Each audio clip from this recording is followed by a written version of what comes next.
दोस्तों, आज के इस वीडियो में हम आपको क्लास 9th की मैथमेटिक्स की chapter 13 surface area and volume में एक्सरसाइज 13.8 पर चर्चा करेंगे। तो आइए दोस्तों, हमारे इस वीडियो का आनंद उठाइए और अपने ज्ञान को भी बढ़ाइए। So let us start the video. Yes, of course.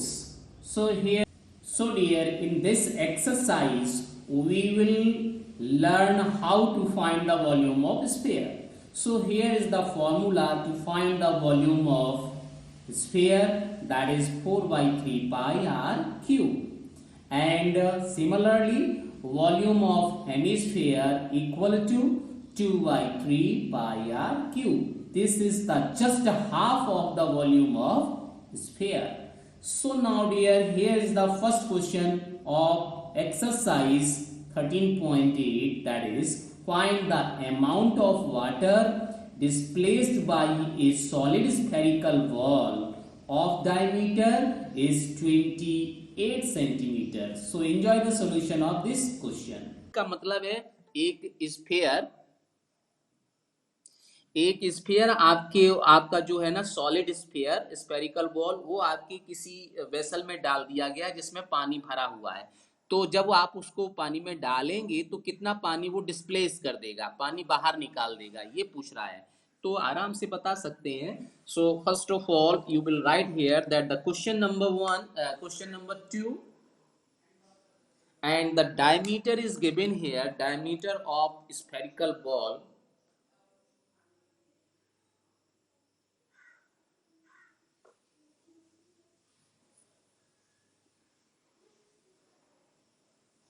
this is 28 centimeter. Okay, now first of all you will find here radius. Therefore radius of spherical ball equal to 28 by 2, that is 14 centimeter. Now amount of water displayed, amount of water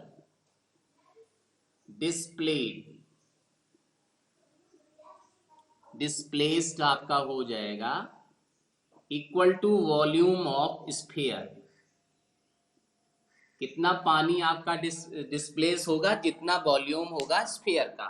so volume of sphere is just this is 4 by 3 and pi r cube, and question says that you used pi equal to 22 by 7. So now substitute all the values. 4 by 3 and pi means 22 by 7, and r is given that here 14. So you will write 14 cube, that is you write 14 3 times, and because this is the volume, so you can write the unit, that is centimeter cube.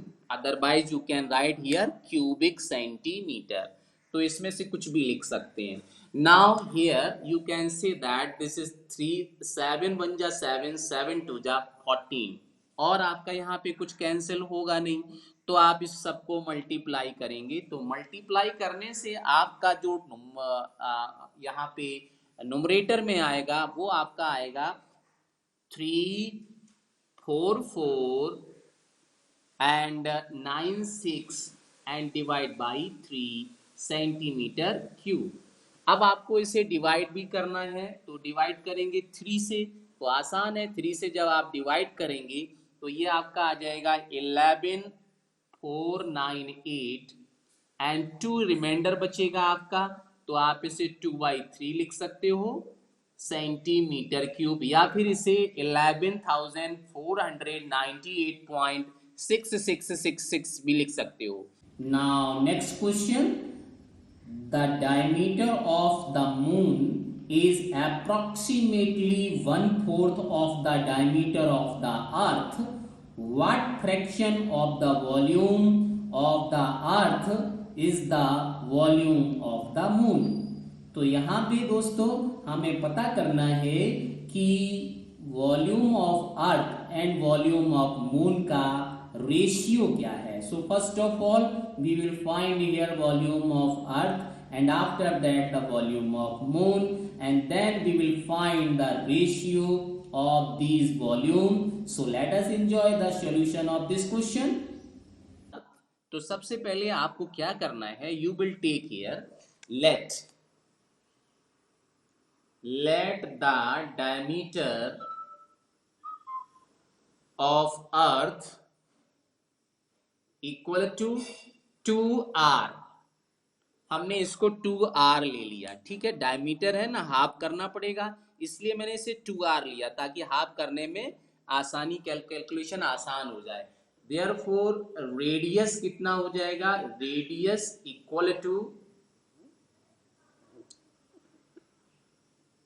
Radius of the earth equal to 2r divide by 2, that is r. Radius आपकी हो जाएगी r, ठीक है. इसके बाद अब हम क्या करेंगे, अब हम यहाँ पे इसको लेट कर लेते हैं, लेट r1, ठीक है. चूंकि फॉर्मूला जब हम यूज करेंगे तो क्या फॉर्मूला यूज करेंगे वो हम आपको बताएंगे. तो हमने इसे r1 ले लिया, means r1 is the r. Okay, now diameter of moon, according to the question, diameter of moon ATQ, diameter of moon, this is 1/4 of diameter of earth, diameter of earth. तो देखिए 1/4 आपने लिख लिया और अर्थ का diameter कितना है, 2r है. तो आप देखिए कितना हो जाएगा, दिस इज 2 से ये 4 कैंसिल हो जाएगा तो r/2 आ जाएगा. अब आपको डायमीटर नहीं चाहिए, रेडियस चाहिए. Therefore radius of moon, this is 1/2 of the diameter, r/2. तो ये डायमीटर है, इसका रेडियस हाफ हो जाएगा, तो क्या हो जाएगा ये r/4. इसको हमने लेट कर लिया r2. This is the radius of the moon. Moon को हमने r2 लिख लिया, ठीक है. नाउ द रेशियो, अब हम यहाँ पे क्या करेंगे, रेशियो फाइंड करेंगे. तो सबसे पहले लिख लेते हैं, since volume of earth equal to volume of sphere and this is 4/3 pi r cube. ये तो फॉर्मूला हमने लिखा. अब यहाँ पे रेडियस कितना है, रेडियस आपका यहाँ पे r1. तो फॉर्मूले में हम यहाँ पे ध्यान देना, यहाँ पे हम क्या लिखेंगे, r की जगह ये वैल्यू पुट करेंगे तो यहाँ कितना आ जाएगा, 4/3. यहाँ पे फॉर्मूला हम लिखेंगे r1, ठीक है. तो 4/3 and this is pi. r1 का वैल्यू कितना है, कैपिटल R है, तो यहाँ पे हम लिख देंगे r3, ठीक है. इसके बाद अब हम क्या करेंगे, वॉल्यूम ऑफ मून फाइंड करेंगे. So again volume of moon. Now volume of moon equal to volume of sphere. Once again, चूंकि जो मून है वो आपका स्फेरिकल है, तो स्फीयर का ही वॉल्यूम पता करना है. तो फॉर्मूला क्या है, 4/3 पाई. यहाँ पे रेडियस कितनी है, r2, तो हम r2 क्यूब लिखेंगे. अब r2 क्यूब हो गया, तो यहाँ पे आप ध्यान दीजिए कि यहाँ पे r2 का वैल्यू कितना है, r2 का वैल्यू r/4 है. तो आप ये वैल्यू यहाँ पे पुट कर देंगे तो कितना आ जाएगा, 4/3 एंड पाई. r2 का वैल्यू है r/4 एंड होल क्यूब. तो यहाँ होल क्यूब कर लिया. अब इसके बाद आपको क्या चाहिए, रेशियो चाहिए, ठीक है. Therefore ratio equal to, ratio का मतलब फ्रैक्शन पूछा गया था, तो आपको यहाँ पे क्या लिखना है, volume of earth divide by volume of moon. तो देखो वॉल्यूम ऑफ अर्थ आपका कितना है, ये लिखा हुआ है 4/3 पाई r क्यूब. तो यहाँ पे आपने लिखा 4/3 पाई आर क्यूब। और वॉल्यूम ऑफ आपका मून कितना है, ये है आपका 4/3 pi R divide by 4 whole cube. तो आप ध्यान से देखिएगा कि यहाँ पे 4 पाई कैंसिल हो जाएगा, ये आपका 4/3 कैंसिल, पाई से पाई भी कैंसिल, और बाकी की कुछ चीजें भी कैंसिल होंगी।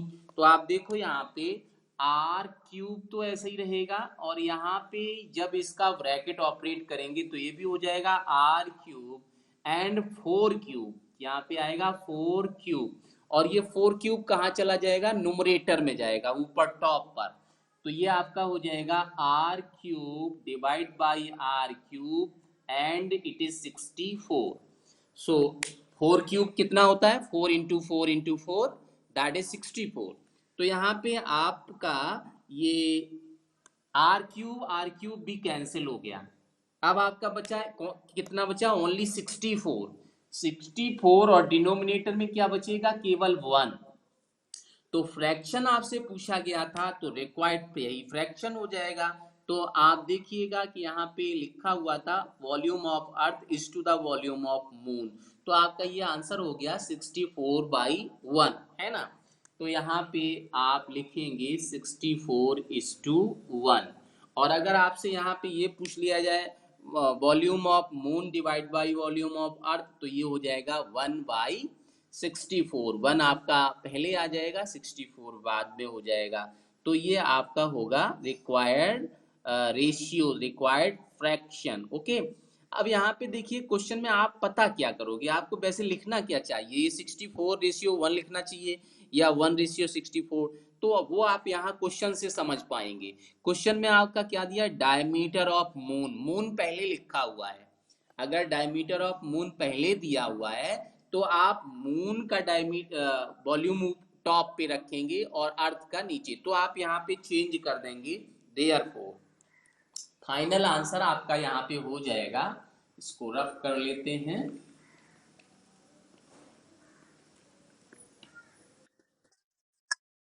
ओके, तो यहाँ पे आप देखिएगा कि ये इतना हो गया। इसके बाद अब हम आप टॉप पे चलते हैं। तो यहाँ देखिएगा कि आपको जो पता करना है क्वेश्चन में वो ये था, volume of, therefore volume of moon divide by volume of अर्थ। तो जो आप फाइंड कर चुके हो इसका रेसिप्रोकल लिख देना है। तो यहाँ पे 1 पहले आ जाएगा, 64 बाद में हो जाएगा, याद करते हैं। ये तो आंसर हो गया आपका finally this is the answer of this question. Now next question, a hemispherical tank is made up of an iron sheet 1 centimeter thick. If the inner radius is 1 meter, then find the volume of the iron used to make the tank. Means कितना iron इस tank को बनाने में लगेगा, ये हमें पता करना है। तो आइए देखते हैं इसका सोल्यूशन करने पड़ेंगे। पोजीशन कैसा होगा वो मैं आपको बता देता हूं। अगर इसका डायग्राम बना लें तो आप देखिएगा कि ये आपका हेमिस्फेरिकल टैंक है,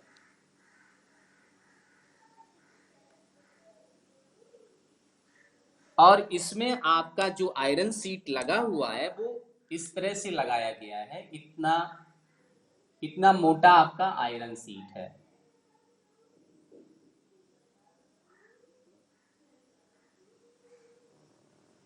जिसका थिकनेस सभी जगह इक्वल है।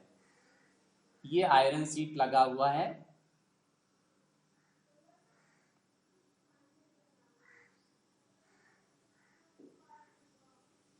और आपको ये बताना है कि कितना आयरन सीट इसमें लगा हुआ है।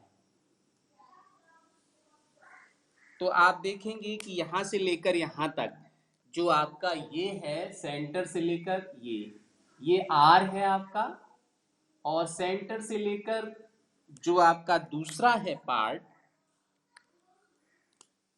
यहां से लेकर यहां तक का जो पार्ट है वो कैपिटल आर है। ये ही आपका इनर और आउटर रेडियस होगा, ठीक है। तो सबसे पहले यहाँ पे जो रेडियस लिखा हुआ है वो हम लिख लेते हैं क्वेश्चन में। क्वेश्चन में जो दिया है वो दिया है आपको थिकनेस, क्वेश्चन नंबर ये 6 है।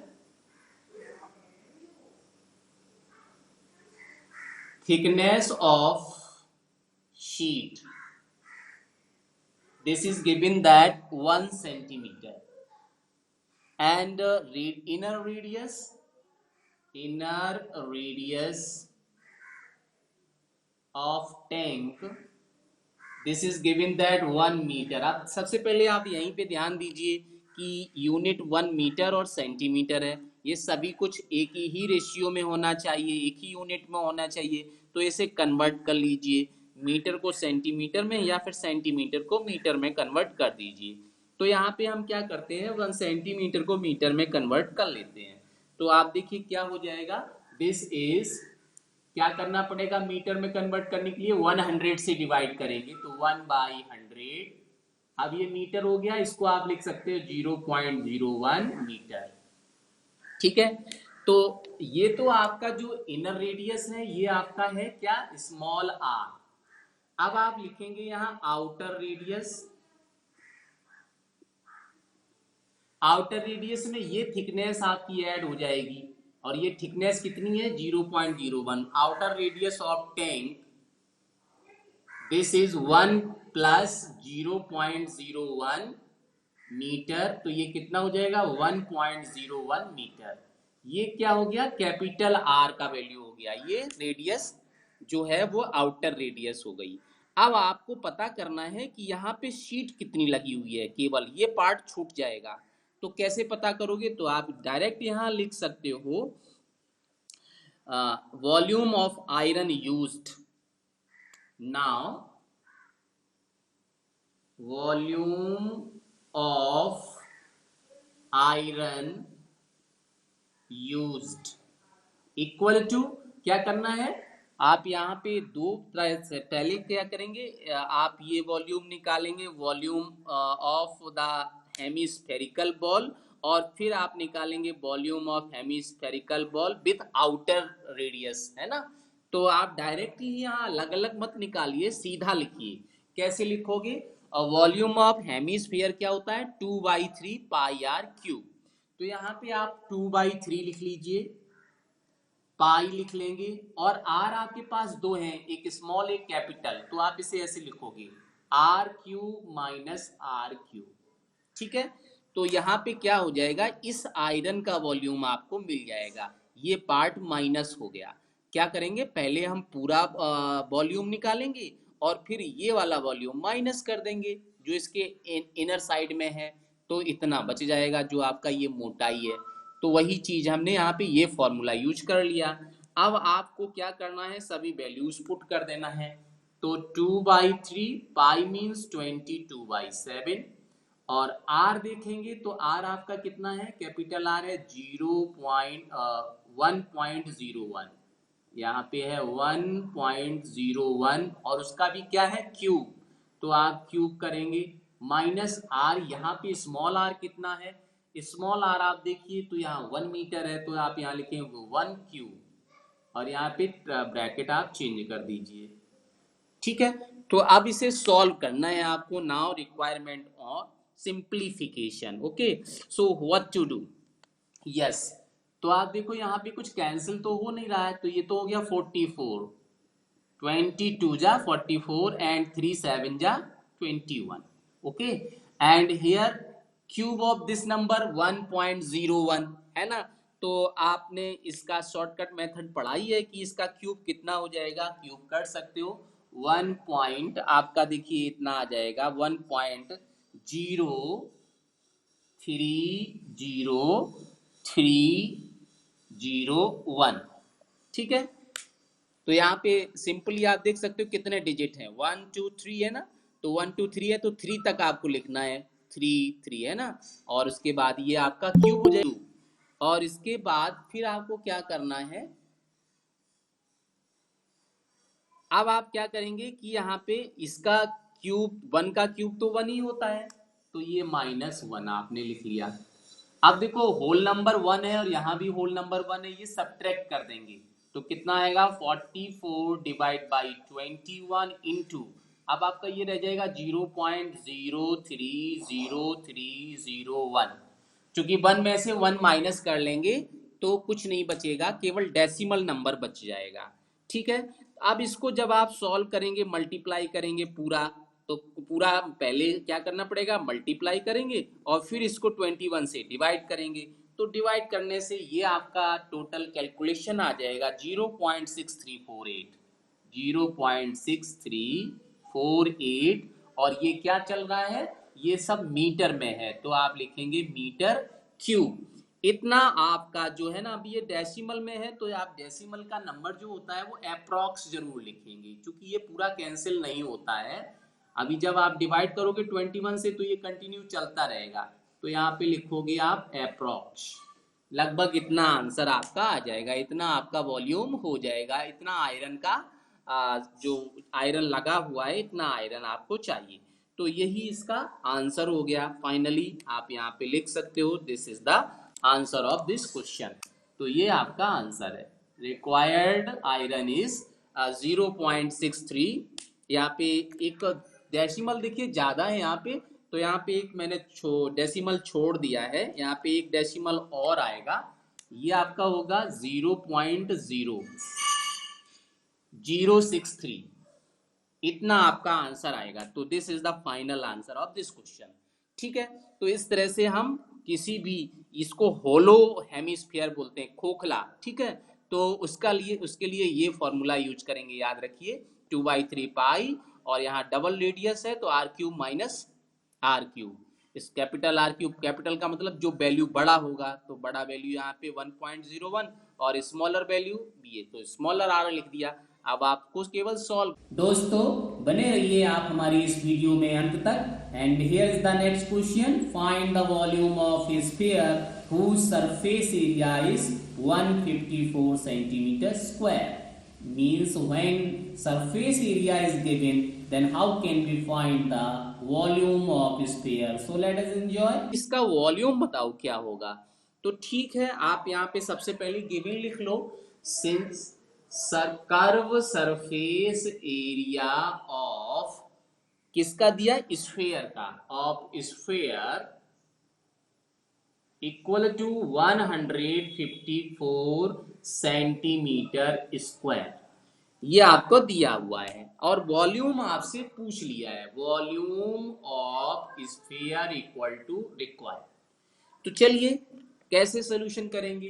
First of all you will use the given things, since CSA of sphere this is 154 centimeter square, therefore CSA of sphere means 2/3 pi r cube equal to आपका कितना हो जाएगा 154। आप देखो CSA क्या होता है, CSA तो आपका स्क्वायर होता है, 2/3 पाई आर, सॉरी क्या होता है, केवल 2 पाई आर स्क्वायर है ना।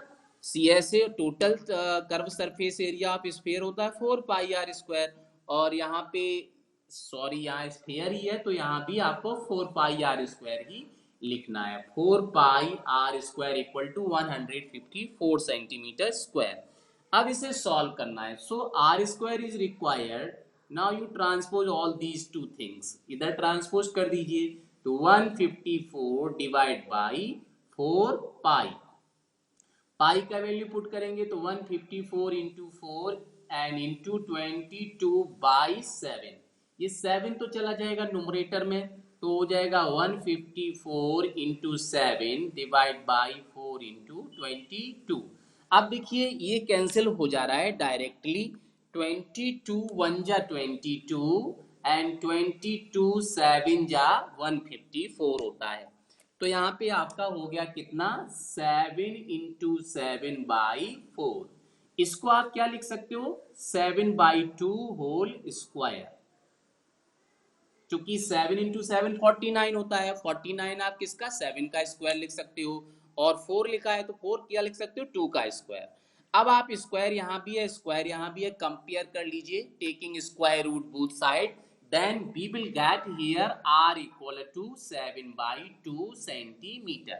अब इसे हम सिंप्लीफाई नहीं करेंगे, 7/2 ही रखा रहने देंगे, क्योंकि अभी हमें इसका वॉल्यूम पता करना है। तो now we will use the formula of volume. Therefore volume of sphere, volume of sphere dear, you know that this is 4/3 pi are cube. तो यहाँ पे कैपिटल आर लिखा है हमने, तो यहाँ भी कैपिटल आर लिख देंगे, कैपिटल आर क्यूब। अब आप फिर से वैल्यू पुट करिए, तो 4/3 पाई की जगह 22/7 एंड आर की जगह ये पुट करेंगे 7/2 and here is the cube, means you will write this is 3 times 7/2 7/2 7/2, तो 3 बार लिखेंगे। अब आप देखो यहाँ पे ये कैंसिल हो रहे हैं आसानी से, तो आप इसे कैंसिल करते चले जाइए। तो आप देखिए कि क्या क्या कैंसिल हो रहा है। 7 से 7 कैंसिल, ओके, 2 बन जा 2, 2 जा 4, 4 से ये 4 कैंसिल, और 2 बन जा 2, और ये 22 भी कैंसिल, 11 आ गया। अब ये 3 कैंसिल नहीं हो रहा है, तो उसे आप रखा रहने दीजिए।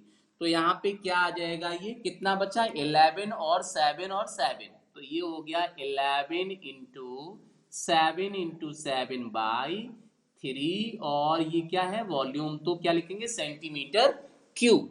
अब आप इसे सॉल्व करेंगे, सिंप्लीफाई करेंगे, तो आपका क्या मिलेगा, देखिए 11 इंटू 7 77 होता है, और 77 को 7 से मल्टीप्लाई कर देंगे तो कितना आ जाएगा, 539 एंड डिवाइड बाई 3।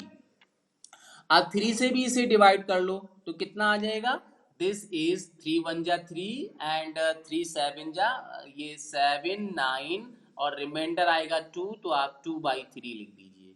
तो यहाँ पे कितना आ जाएगा, सेंटीमीटर क्यूब। तो ये इसका वॉल्यूम हो गया। तो आंसर यही आपका हो गया finally, this is the answer of this question. तो यहाँ पे आप इस तरह से, जब आपको सरफेस एरिया दिया हो तो सबसे पहले आपको क्या करना है, when you will get the surface area, तो जब सरफेस एरिया दिया है तो सबसे पहले आप सरफेस एरिया का फॉर्मूला यूज करके रेडियस पता करेंगे, और रेडियस पता करने के बाद फिर आप वॉल्यूम का फॉर्मूला, और वॉल्यूम का फॉर्मूला यूज करने के बाद फिर आप क्या करेंगे, सिंप्लीफाई कर लेंगे, तो जो आपका आंसर है वो आपका फाइनल आंसर आ जाएगा 539/3, और इसे भी सिंप्लीफाई करेंगे तो 179 2/3। तो सेंटीमीटर क्यूब यूनिट लिखना कंपलसरी होता है, क्योंकि यूनिट से ही पता चल जाता है कि आपने क्या पता किया है। Now next question here, a dome of a building is in the form of a hemisphere.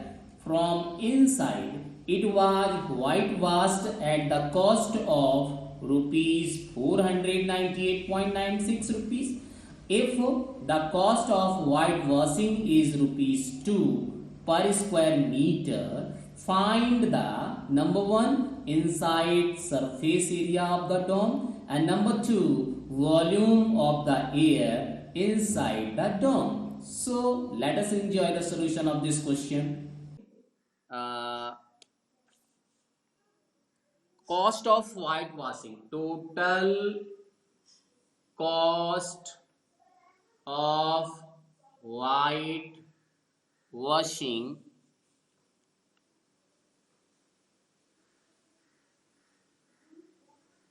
this equal to rupees 498.96, ये आपका अमाउंट दिया हुआ है, ठीक है।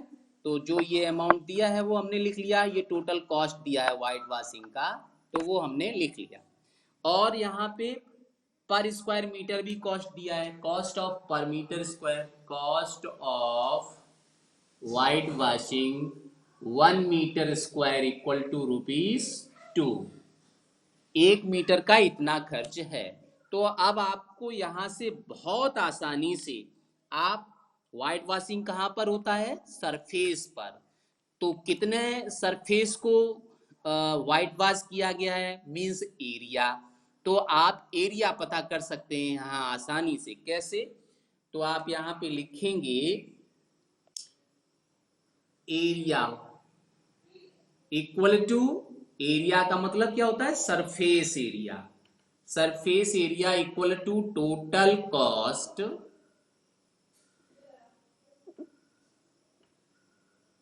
Divide by cost of 1 meter square.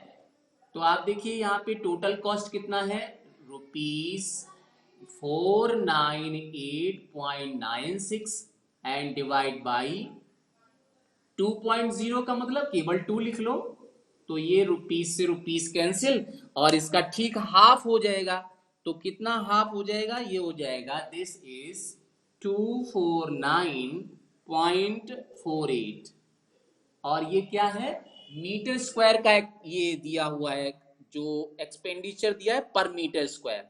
तो सरफेस एरिया का यूनिट क्या हो जाएगा? Meter square. तो आपने यहाँ पे सरफेस एरिया पता कर लिया। अब अगर जब सरफेस एरिया पता चल ही गया है तो आप रेडियस आसानी से पता कर सकते हो कि इसका रेडियस कितना होगा। तो रेडियस कैसे पता करोगे? चलो आओ देख लेते हैं। सिंस CSA ऑफ डोम, अब आप ये भी देखो यहाँ पे ये डोम है। डोम मीन्स गुम्बद, जो मंदिर के ऊपर बना रहता है वो पार्ट। तो मंदिर के जो ऊपर बना होता है वो कैसा होता है? हेमी स्फेरिकल होता है। इस चीज को आप याद रखिएगा।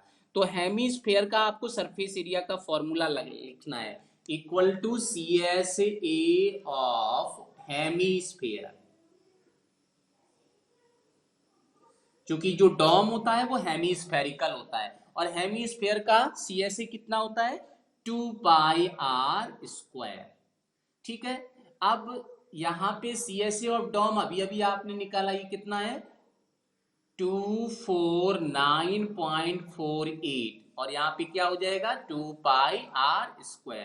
तो यहां से रेडियस निकाल सकते हो। आपको जो चीज चाहिए वो लेफ्ट में लिखो। तो r² equal to 249.48 and divide by 2 pi. ये 2 पाई को ट्रांसपोज करेंगे तो डिवाइड में आएगा। तो यहाँ पाई का वैल्यू कितना होता है? 22/7। ठीक है। अब इसे आप सॉल्व कर लो। तो जब सॉल्व करोगे बेटा तो आपका यहाँ पे मिल जाएगा ये कितना मिलेगा? 3969 एंड डिवाइड बाई 100 मिलेगा। 100 कहाँ से आ गया? ये जो पॉइंट है ना, ये पॉइंट हमने हटा लिया। तो 100 से मल्टीप्लाई करेंगे, 100 से डिवाइड करेंगे तो 100 आ गया। अब ऐसा कर इसलिए लिया क्योंकि अब आप इसका r² है ना, r का आराम से वैल्यू फाइंड कर सकते हो। r इक्वल टू कितना आ जाएगा? r हो जाएगा 63। इसका स्क्वायर रूट लेना पड़ेगा। इससे आप लिख सकते हो 63/10 होल स्क्वायर और यहाँ भी r² है तो ये बिल मिल जाएगा r इक्वल टू 63/10 और ये भी क्या हो जाएगा? मीटर। और रेडियस भी पता चल गया। तो जब रेडियस आपने पता कर लिया तो अब आप इसका वॉल्यूम भी पूछ रहा है, volume of the air inside the dome. तो डोम में कितना एयर होगा? जितना उसका वॉल्यूम होगा। तो हमें वॉल्यूम ही पता करना है। तो अब हम क्या करेंगे? पार्ट फर्स्ट कंप्लीट हो गया, ये पार्ट फर्स्ट का आंसर हो गया। अब पार्ट सेकंड का आंसर हम चाहिए। तो क्या करेंगे? Volume of air, volume of air in the dome equal to volume of hemisphere. जितना हेमीस्फेयर का वॉल्यूम होता है वही इसका एयर का भी वॉल्यूम हो जाएगा। तो वॉल्यूम हेमीस्फेयर क्या क्या होता है? 2/3πr³। तो 2/3 पाई का वैल्यू तो 22/7 होता है और r आपका कितना होगा? 63/10 और यहाँ पे r³ है तो आपको ये 3 बार लिखना पड़ेगा। 3 टाइम्स 63, 63/10। अब आप चाहो तो इसे कैंसिल कर दो। 7 से ये 63 कट जाएगा, 7 9 जा 63 और 3 से ये भी कट जाएगा, 3 1 जा 3, 3 3 जा 9। ठीक है। अब बाकी का जो है 2 से आप चाहो तो कैंसिल कर लो, है ना। तो बाद में भी इसे, चूंकि नीचे तो 0 0 0 है तो आप इसे तो पॉइंट भी लगा सकते हो। तो फाइनली जब इसे आप सिंप्लीफाई करोगे तो आपका आंसर आ जाएगा। इसको सिंप्लीफाई करने से टोटल जो इसका वॉल्यूम आएगा वो वॉल्यूम आपका हो जाएगा, इस तरह से जब मल्टीप्लाई करोगे सभी नंबर्स को तो ये हो जाएगा 523,908, और यहाँ डिनोमिनेटर में देखो 10 10 10 का मतलब 1000 हो जाएगा। अब 1000 से अगर आप डिवाइड करोगे तो सिंपली 3 डिजिट डेसिमल रिमूव हो जाएगा, तो ये हो जाएगा 523.908, और ये है क्या, वॉल्यूम है तो मीटर क्यूब। यही इसका आंसर हो गया। ठीक है, तो आप लिख सकते हो 523.9 भी लिख सकते हो, आप बाकी के डिजिट छोड़ दीजिए क्योंकि इतना जरूरी नहीं है, 0.9 छोटा वैल्यू हो जाएगा। तो इस तरह से आप इसका वॉल्यूम भी पता कर सकते हैं, आसानी से इसका वॉल्यूम पता किया जा सकता है। Now dear, here is the next question. So see, this is the question. 27 solid iron spheres, each of radius r and surface area s, are melted to form a sphere with surface area s dash. Then find number 1 radius r dash of the new sphere, and number 2 ratio of surface area and surface area of new sphere, that is s and s dash. So कर लेते हैं question number 9 कैसे करना है। Total sphere given that 27, total spheres यहाँ 27 दिए हुए हैं, और रेडियस कितना दिया है, radius of sphere equal to R, CSA of sphere ये आपको S दिया हुआ है। ठीक है, और radius of new sphere R dash आपसे पूछा गया है, और इसके साथ रेशियो, ये फर्स्ट पार्ट है, सेकंड पार्ट में आपसे पूछा है ratio of S and S dash, ये भी आपसे पूछा गया है। इसका मतलब है जो न्यू स्फीयर है उसका सरफेस एरिया S डैश है, तो आप यहाँ पे लिख सकते हो, आप लिख सकते हो CSA of new sphere equal to this is S dash. ठीक है, वो S डैश है। तो अब आप फटाफट इसको सॉल्व कर सकते हो। सबसे पहले तो आप क्या जानते हो, since volume of sphere, since volume of sphere equal to 4/3 pi r cube, ये तो आपका वॉल्यूम होता है। ठीक है, अब ये टोटल ये एक स्फीयर का वॉल्यूम होता है, तो वॉल्यूम ऑफ 27 स्फीयर का कितना हो जाएगा, नाउ वॉल्यूम ऑफ 27 स्फीयर्स, तो 27 से मल्टीप्लाई कर लो, 4/3 पाई आर क्यूब, यहाँ पे स्मॉल आर है तो स्मॉल आर ही लिखना है। ठीक है, तो ये आपका किसका वॉल्यूम आ गया, 27 जो छोटे छोटे स्फीयर थे उन सब का वॉल्यूम इतना आ गया। तो अभी इसे सॉल्व नहीं करेंगे, बाद में करेंगे। तो अब आप देखो, now volume of new sphere, तो ये कितना हो जाएगा 4/3 पाई, इसका रेडियस कितना है r डैश, तो आप यहां पे लिखोगे r डैश होल क्यूब। ये किसका हो गया, वॉल्यूम ऑफ न्यू स्फीयर। ये कहां से आया, ये जो 27 स्फीयर्स थे इन सबको मिक्स करके मेल्ट करके एक बड़ा स्फीयर बना दिया गया। तो बड़ा स्फीयर बनाएंगे तो उसकी रेडियस बदल जाएगी, तो रेडियस हो गई r डैश, तो उसका वॉल्यूम कितना हो जाएगा 4/3 पाई r डैश क्यूब।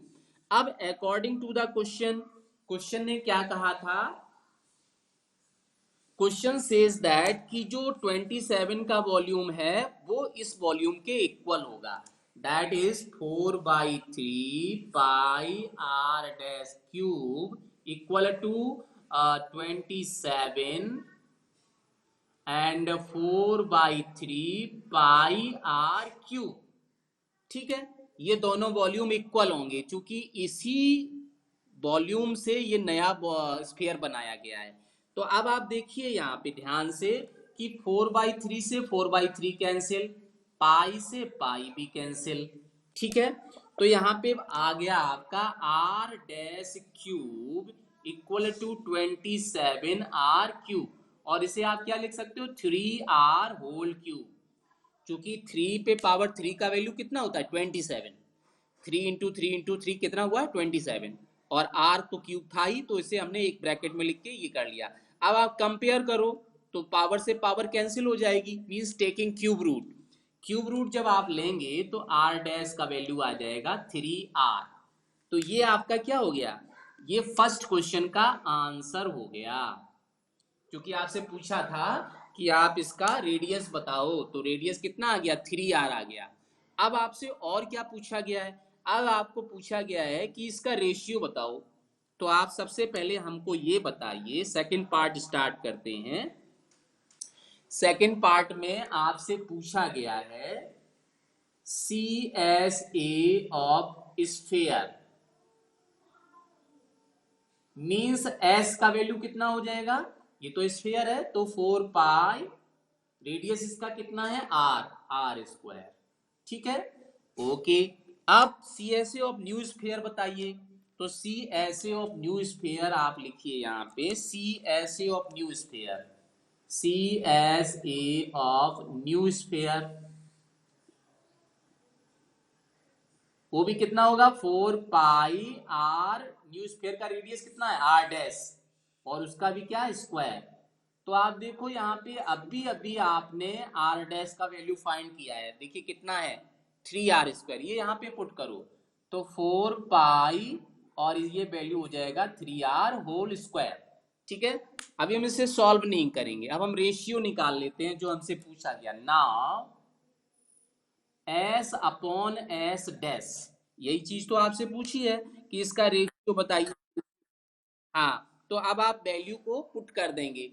तो वैल्यू जब आप पुट करेंगे तो देखिए क्या आ जाएगा, जब आप वैल्यू पुट करेंगे तो यहाँ पे सीधा सीधा आ जाएगा 4 पाई r², ये आपका फर्स्ट स्फीयर का वॉल्यूम है 4 पाई r², S का वैल्यू, ठीक है।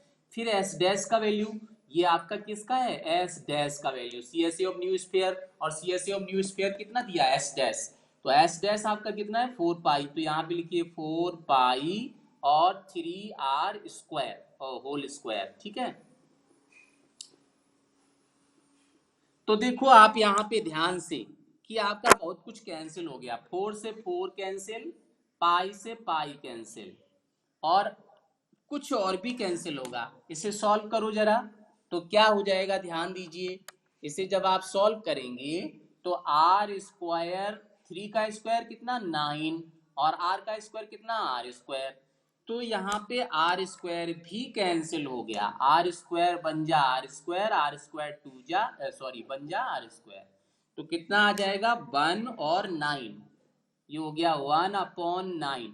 अब रेशियो कहा गया है तो आप रेशियो फॉर्म में लिख सकते हो, दिस इक्वल टू, मीन्स आप यहाँ लिखिए ratio S and S dash equal to 1:9। तो 1:9 ये क्या आ गया, ये सेकेंड कुछ पार्ट का आंसर आ गया। तो आपने क्या क्या देखा यहाँ पे, सबसे पहले आपको जो छोटा स्फीयर दिया है उसकी रेडियस थी r, तो आपने उसका वॉल्यूम लिखा। फिर आपने क्या किया, छोटे स्फीयर के वॉल्यूम के बाद कितने वो स्फीयर दिए गए थे, यहाँ पे टोटल स्फीयर आपको दिए गए थे 27, तो 27 स्फीयर का वॉल्यूम निकाल दिया, तो 27 से मल्टीप्लाई कर लिया। अब आपको क्या कहा गया था कि इसी वॉल्यूम से एक नया वॉल्यूम नया स्फीयर बनाया गया, तो उसका वॉल्यूम कितना होगा 4 पाई 3 पाई r डैश, क्योंकि उसने रेडियस दिया हुआ था r डैश। तो आपने क्या किया, इसी वॉल्यूम से ये स्फीयर बना है, तो इसका मतलब दोनों वॉल्यूम इक्वल होंगे, इक्वल कर दिया तो आपको r डैश का वैल्यू मिल गया 3r। ये एक क्वेश्चन हो गया, आंसर हो गया। इसके बाद फिर आपसे पूछा गया कि CSA का रेडियस, तो आपने पहले जो छोटा स्फीयर था उसका CSA निकाला, वो कितना 4 पाई r²। फिर न्यू जो स्फीयर बन गया बड़ा वाला जिसका रेडियस r डैश है, उसका आपने CSA निकाला तो 4 पाई r dash square. r dash का आप वैल्यू चूंकि फाइंड कर चुके हैं तो वो वैल्यू पुट कर दिया। जैसे ही वैल्यू पुट किया तो आपने देखा कि यहाँ सब कुछ कैंसिल हो गया, 1 और 9 बचा, तो जैसे 1 और 9 बचा तो 1 और 9 क्या 1:9 आपका आंसर हो गया। तो ये तो था आपका एक्सरसाइज 13.8 जिसे आपने अभी अभी कंप्लीट कर लिया। और इस एक्सरसाइज के कंप्लीट होने के बाद ही सो डियर